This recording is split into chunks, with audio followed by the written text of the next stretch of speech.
So there's 100,000 beds and there's going to be 168 million elders. Is that what you said? 173 million by 2026. And that's the population that you're looking at. Yeah. So there's literally no comparison. It needs a 10 or a 12x increase, every decade to match up to that. Silver Adventures is a content and technology company dedicated to improving the lives of older adults through immersive virtual reality experiences.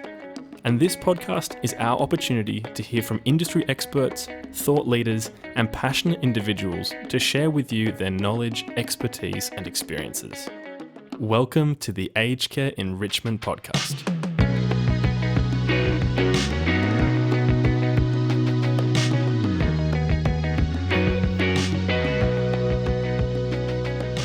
I'm your host, Ashton Eve, and today we're getting a unique insight into the aged care landscape in India with the help of our guest, Neha Sinha. Neha is CEO of Epoch Care, one of India's leading aged care providers that specialises in dementia care and helping people living with dementia transfer from a traditional family environment to a higher care facility.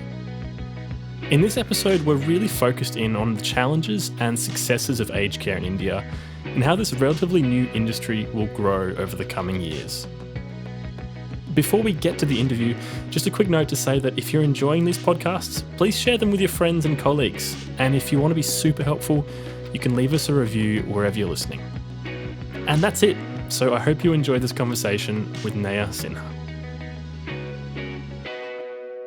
Well, Neha, thank you so much for joining us on the program today. Thank you so much for having me here. Well, it's our pleasure. You're actually our first guest from India, and you've got quite an extensive background as a clinical psychologist and as a co-founder of an aged care company in India. Can you walk us through some of your journey and how you got to where you are now? Yeah, sure. I think when I started off this venture and we actually thought about Epoch Elder Care, and this was when I met Kabir, who was the founder. This is in 2011. And when we met, we were actually trying to just do something very light, a light model of engagement for elders. Mm-hmm. This is what our initial thought was. And we actually started off as a home care company. We just wanted to kind of provide something called intellectual companionship. That was literally our main offering when we started off like that in 2012. Mm-hmm. And we had about 200-300 elders who we used to visit, let's say a couple of times a week, go spend time with them, play a game, take them out for a coffee, go watch a movie, literally just spending time and being a grandchild to them. So this is what actually we started off doing, but it's very different from who we are today. And one of the things that I quickly realized was, as a person, it really matters to me if I'm able to solve someone's problem or not. And when I used to visit one of these homes, let's say an elder who has dementia or a chronic condition, and I was like, they needed help, and I was like, okay, what can I do? I mean, there's nothing that I could offer at that time. That kind of really set both of us thinking. And then we decided to actually shut down that part of the business and pivot and move into residential care and do something very, very different.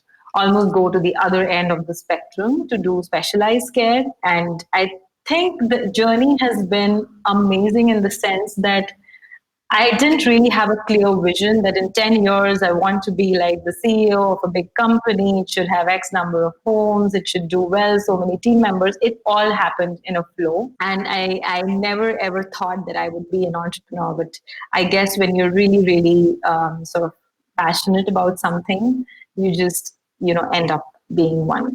What were the sort of things that you wanted to really handle differently when you guys founded Epoch Care? I think the most important thing is specialized care, just understanding what geriatric care is all about. Because gerontology and geriatric care in India is not something which people are aware about.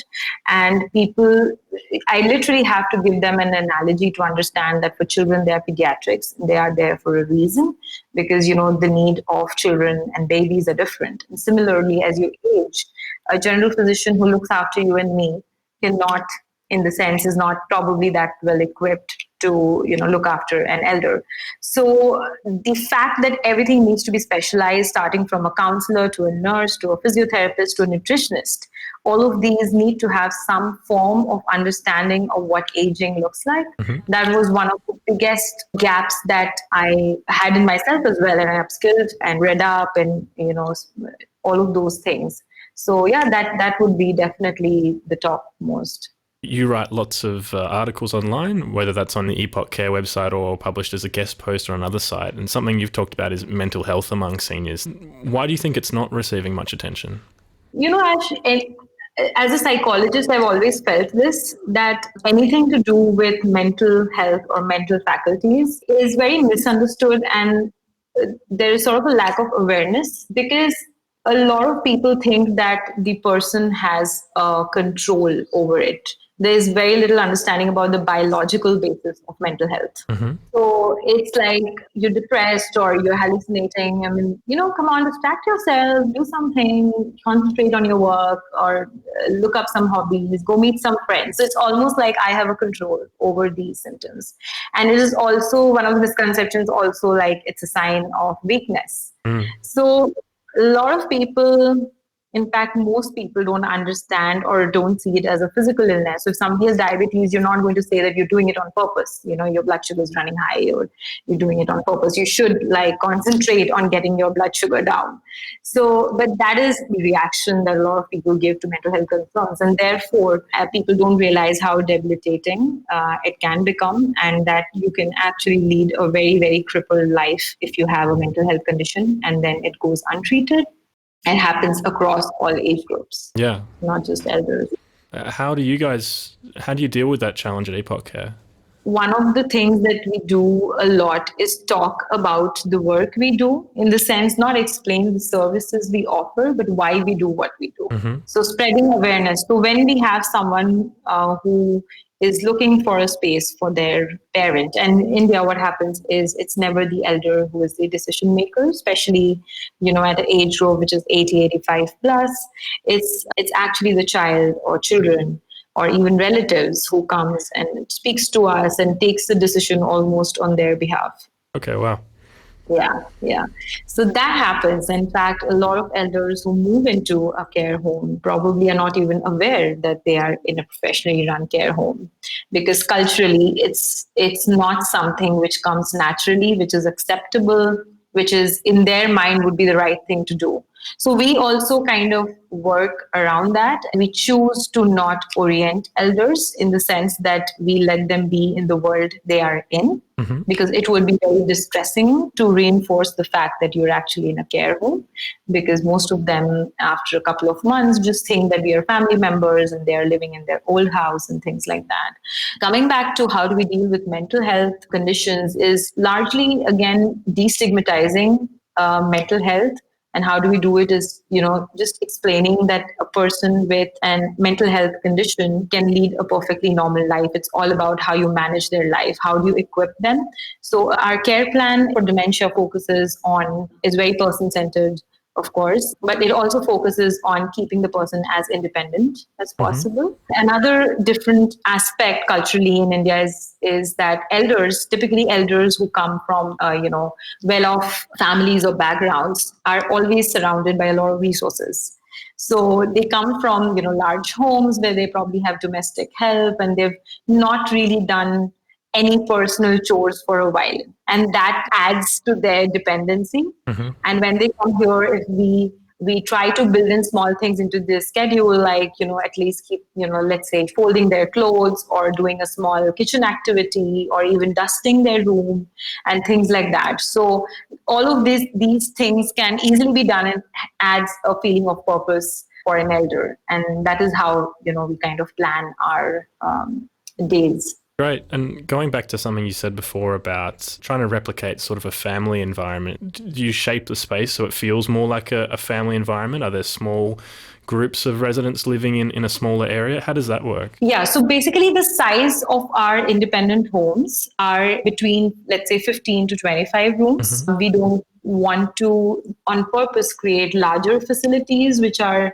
let's say 40, 50 or 60 rooms and so on, because one of our care philosophies is that we don't want the homes to feel institutional. That's also to do with the stigma and the taboo around sending your parents away to an institution or a nursing home. So the physical infrastructure of the home, the way it's designed, I actually call it imperfect homes, which means that it's not a hotel or a hospital.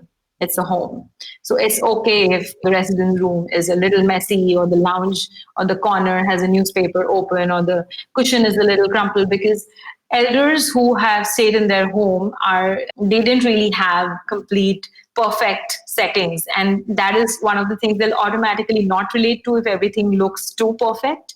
So that is one of the things that we do a lot. We also do a lot of handmade decor instead of buying stuff from the market. So a lot of our team members sit around with elders and do craft work, and all our door decors or the name of the residence on the doors, they're all handmade stuff, and they change according to whatever the theme is. So let's say it was Valentine's Day, so we made hearts, and in March there's something called Holi, which is a festival of colors, so we would do accordingly and things like that. Mm-hmm. And also meal timings or the way we do activities are in small groups, and it's served, the meals would be served in a table in a small, not as a buffet, but how you would lay down the table and just eat it at home. So there are all these elements that we kind of put together to really replicate an environment. And the last thing I would like to add is, before we take someone in, we also try and visit the elders' home and see if we can replicate their room inside the room over here. So get their favorite, let's say, armchair, or the favorite mug, or the favorite clock, whatever they relate to pictures. And we try and see if we can kind of make it a familiar space for them. Yeah, that's a great idea. I can see that being extremely rewarding if you can make them feel comfortable from day one as they move into the facility. One of the main differences I feel between Australia and India, and feel free to correct me if I'm wrong, but in this aged care space, would be the family probably operates a bit differently in India to how it does in Australia. And my assumption is that a lot of older adults will continue to live with their family and be cared for by their family. Is there a stigma amongst the population about aged care being, not a proper way to care for your elders? Yeah, absolutely. And it will continue to be this way, Ash, because culturally in India, an elder is always an individual responsibility. It's not the responsibility of the community or the government or any larger, group for that matter. It's always the child who's responsible for it, like in most Asian countries. So yes, there is definitely a lot of stigma and a lot of guilt that we have seen when, children reach out for professional care, not only just residential care, but even home care. The fact that, I am not able to bathe my mom and I'm actually getting someone from outside to do this job, I'm not a good child. So those kind of things are very much prevalent. I think more than 80% of our elders would continue to stay with their families or even in their homes, not move into a retirement community, forget about a care home. But what is happening right now is, obviously India is a very, very evolving nation.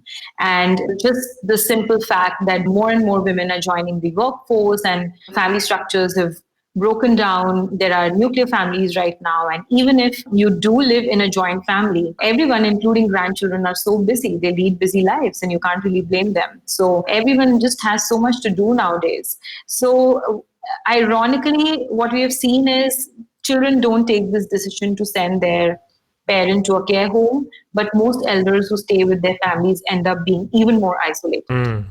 Because at least in a retirement community or a care home, you do come out of the room. There is a program, there is a structure for you to socially engage. But in a home, you're probably just alone the whole day and you're with domestic help with whom you obviously don't have an intellectual connect.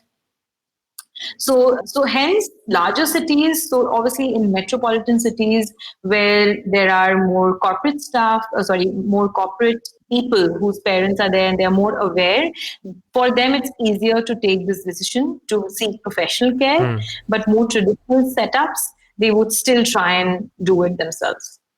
Right. That it sounds like a challenge that you'd be facing every day. And as somebody new comes into your facility, you'd be having conversations with families and trying to assure them that they're making a good decision, that their elders are in safe hands. Do you have any sort of like follow-up procedures, or do you keep in touch with the family in a special way to make them feel a bit more comfortable? Oh, yes, that's a very interesting question, actually. So, yes, so making the family part of the decision and also part of the care plan. And literally one of our goals for the nursing team is to ensure that the elder is more connected to their family members than they were before. So, for example, Indians who are overseas and their parents were alone, they would struggle to get on an iPad or do a FaceTime and things like that. But once they are here, we make sure that we can connect to them every day, send a video about them. They can do a video call at any point and things like that. Send them a weekly note. We keep families posted very closely about what's happening, because also in India, trust is not so trust and integrity go hand in hand. And both of these things are not taken for granted. I mean, you don't really see trust come on very easily, or people with integrity function that way. We try our best to ensure that we literally explain and inform family members about day-to-day updates. There's a formal weekly update which goes on, but we form, let's say, a WhatsApp group and send their daily picture or a daily video. And also, care plans are collaborative. So if we have to take a decision about, change in, let's say, a meal plan, or change in something more serious like a surgery or a hospital appointment, then we try and get the family members on a call, explain to them what's happening, take their opinion and things like that.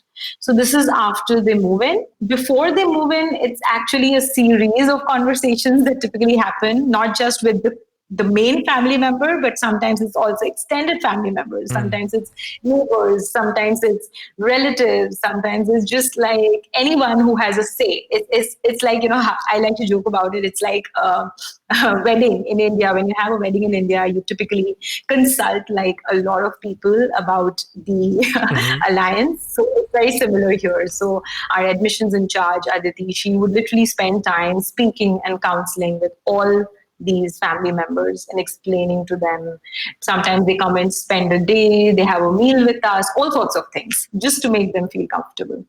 Wow, that's really interesting. Compared to Australia, where it's a bit more hands-off, it sounds like it's a much more intensive process to get everybody involved, and that probably translates into a lot more work for the staff, for the carers, and for your team. Is that just a reality of operating in aged care in India? Yeah. And especially in a dementia care home. Because like I explained, children feel guilty when they know that their parents are not taking the decision. And you also have to explain to them that if you sort of explain to your parent that you have dementia, I can't look after you, you need to go to a home, it's not going to happen. So it's a two-edged sword, right? So the guilt is much more that, oh my God, I'm taking this decision on behalf of my father. He doesn't even know I'm moving him out. So yeah, it gets quite intense. Yeah, I can imagine. And something that I could see perhaps being another challenge in India as well is because it's such a diverse country, right? You have many different cultures and languages. And how do you encompass all this diversity in a residential care facility? Yeah, that's true. I think the diversity, we take it as a huge positive. It kind of helps us break the monotony in several ways. We take it in a manner that helps us create diverse engagement plans, or, food festivals or celebrations and things like that. And everyone comes together and sort of enjoys the various cultural aspects. For carers, I personally feel what really is important is knowing the elder as a person. And for that, you don't really need to be from the same background. You just need to have genuine interest in understanding who this person is. And that is one of our core philosophies at Epoch, is that we focus on the person as much as the clinical condition. Most of our elders, obviously, who move in with us have some form of medical chronic condition, dementia, Parkinson's, or nursing needs. So very easy to view them as a patient more than as a person. So we actually spend a lot of time with families to understand their past histories understanding their childhood, understanding where they were born, what was their first school like, who were their siblings, what were their interests back in their 20s, just understanding their love stories, all of those things which have essentially shaped them as a person. And once we understand this, we actually capture it in the form of a mini bio, and it kind of goes up into the walls. Like we have a resident wall of stories. So every resident has a little bio just explaining, capturing who this is as a person. And before the admission, we all sit down together and understand, okay, who is this new family member who is coming in? You're listening to the Aged Care Enrichment Podcast, brought to you by Silver Adventures. We're on a mission to examine ways to improve the quality of care and the quality of life for seniors. And each week, we're bringing aged care industry experts, thought leaders, and passionate individuals directly to you to share their knowledge, stories, and experiences. In season 1 of the podcast, we delivered thought-provoking and meaningful episodes covering consumer experience, dementia care, palliative care, service transformation, and research and innovation. And we've got plenty more amazing guests lined up for season 2. So maybe you'd like to partner with us and have your message showcased directly to our rapidly growing audience of aged care executives and people working within the industry. For advertising inquiries, please email acepodcast@silver, that's SILVR, adventures.com.au. Now let's get back to this week's guest. For example, if you have a resident who doesn't speak Hindi or English and they might speak Tamil or Punjab or another language, do you have to have staff that cover a large selection of different languages so they can communicate with the elder? So 90% of our elders do have, working knowledge of Hindi and English both. It's actually English which sometimes become a challenge for our care assistants, nursing assistants, because they're mostly trained in Hindi. And they sometimes make an effort to understand English. So that way, if English and in Hindi is good, then it works. But of course, the comfort with mother tongue is an added, advantage. If we do happen to have a staff who has come from that part of the country, then it's a huge advantage, and we make sure that that person gets allocated to this elder. Not, I think it also depends on where you are in India. So the north, mostly we are in Gurgaon, which is, like a satellite city from Delhi. So there Hindi is, is basically the core language. And then we are also in the west, which is also again Hindi. But if you go down to the south, or you go to extreme east, then we would probably hire team members who speak those languages as well. Now, you said that you're in a satellite city of Delhi. I've just got the map up now. Can you remind me of what it's called, the city? Gurugram. So this is quite a corporate city, right? This is built up around industry and enterprise. What does aged care look like in more rural areas? Is there any sort of formalised government involvement in aged care or any sort of organisations that run similar services, or is it more just left to the families in rural areas? Well, rural areas is definitely left to the families at the moment. I mean, see, what happens is aged care is largely viewed as a health concern. But as those who work in the industry would understand, it's much more than just physical or medical health. It's actually so many aspects of what aging looks like, and how you care for elders.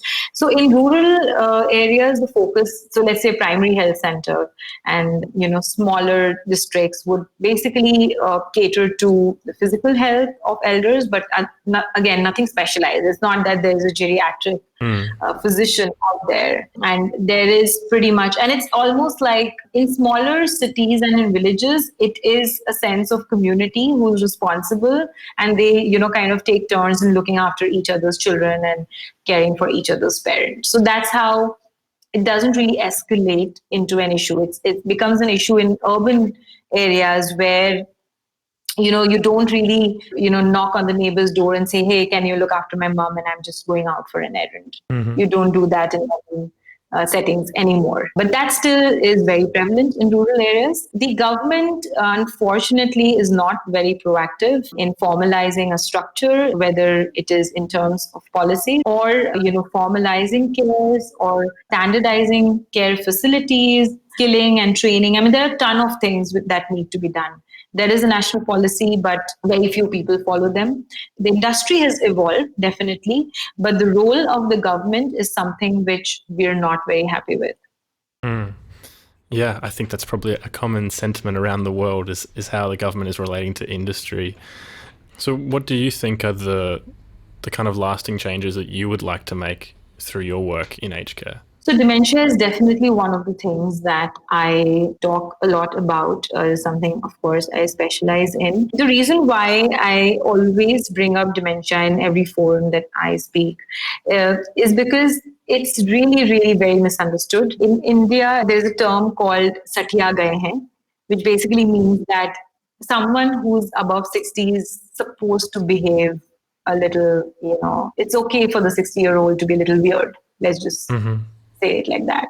But that's not true, right? It's probably because the person has early onset of dementia and needs help. But what we've done is we have normalized impairment. When we have normalized any such symptom or deviation and not got the attention that it requires.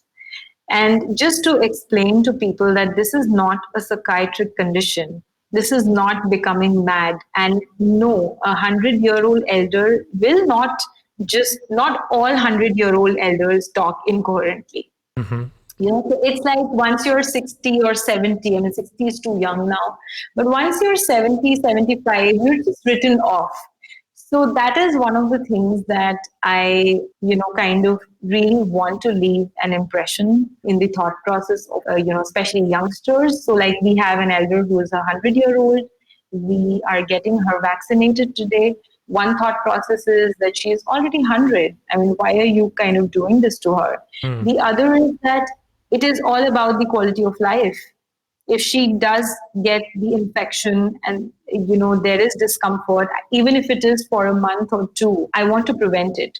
So the whole concept of focusing on quality of life, irrespective of what the condition of the elder is also something that I'm very, very passionate about, in helping people understand that there is a lot of things that you can do even if somebody is 98 or 99.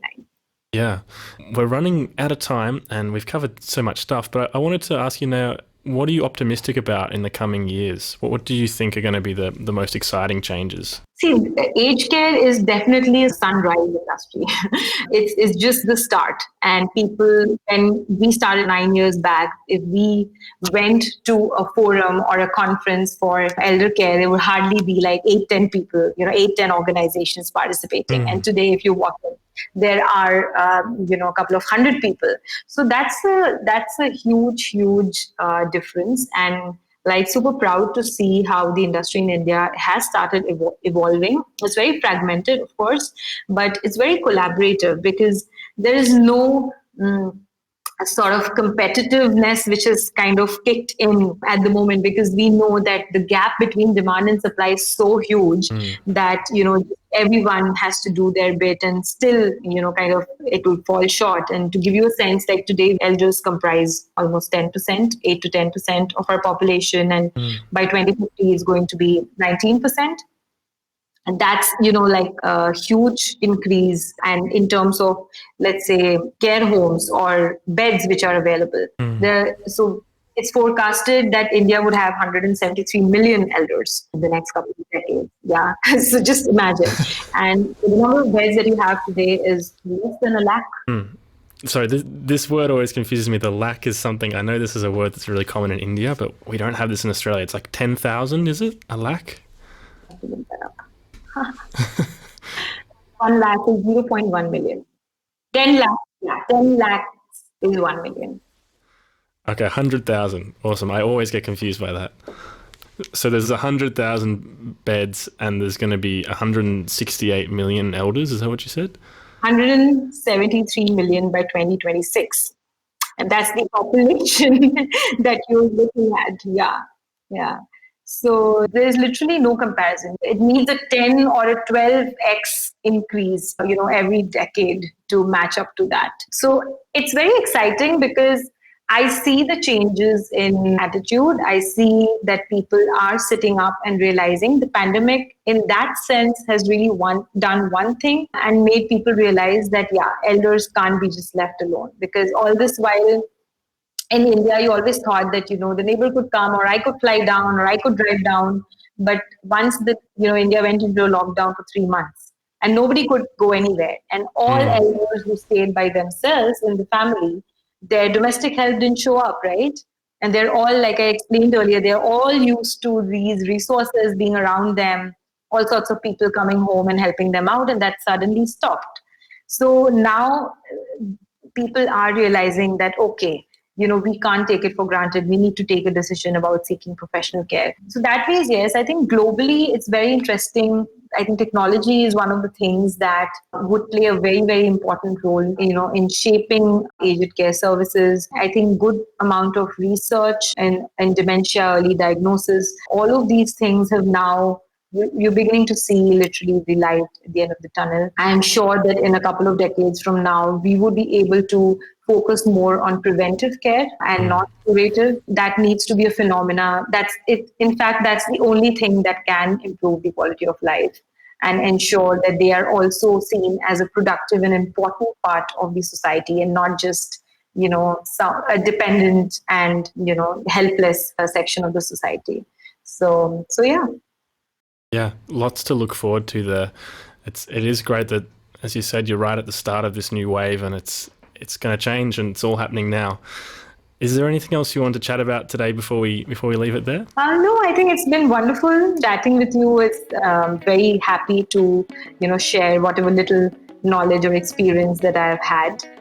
It's been fantastic, Neha. Thanks so much for your time. Thank you, Ash. Thank you so much. Well, we hope you enjoyed this episode of the Aged Care Enrichment Podcast, brought to you by Silver Adventures. Don't forget to subscribe to the podcast on Apple Podcasts, Spotify, or wherever you're listening. And if you're enjoying it, please leave us a review. We'd really appreciate it. If you're interested in finding out how immersive virtual reality experiences can enrich the lives of older adults, visit the Silver Adventures website today at www.silver, that's SILVR, adventures.com.au. See you next week.